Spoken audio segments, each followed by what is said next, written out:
in the home stretch for releasing next month, which is very exciting to all of us.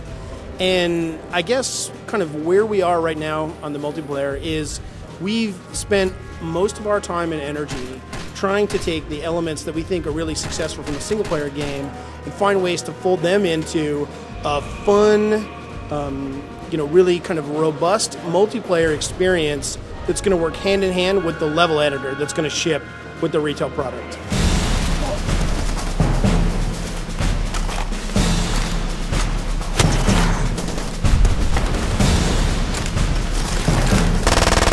Single player is very much focused on kind of creating this very realistic, gritty, mercenary experience, and a lot of those technical things and a lot of those kind of thematic things we wanted to pull into multiplayer. You mentioned fire, that's definitely one of them, and destructible elements of, all the different destructible elements from single player, we've managed to bring into multiplayer. Vehicles and ammo piles and exploding barrels and giant fields of grass that catch on fire. All those things we've managed to fold in and make a really dynamic and interesting setting.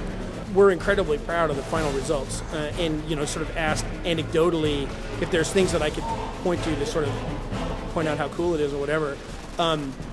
It's really remarkable.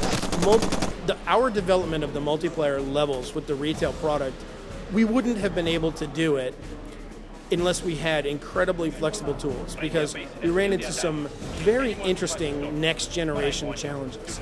We were pushing so many polys, and we had high dynamic range lighting and shadows and dynamic weather and all these other things that we went through this process of build a level really quickly, try out our core assumptions, and then scrap it, rebuild it, scrap it, rebuild it, scrap it.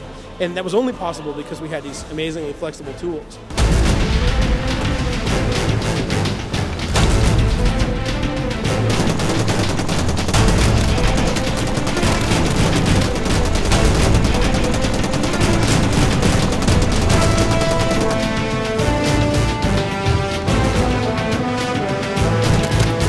What we've seen is that when people get their hands on the editor, they can go crazy with it and use it in ways that we never honestly imagined that they would.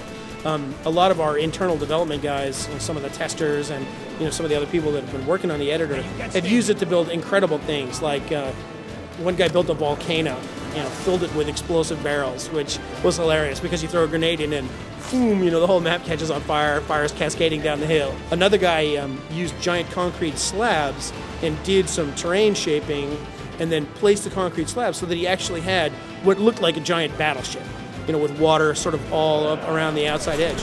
I'm excited to see how the people are going to react to this game. We've created what I feel is a really fun, really engaging multiplayer experience. And I'm excited to see how the fan base and user-created content is going to take it to the next level.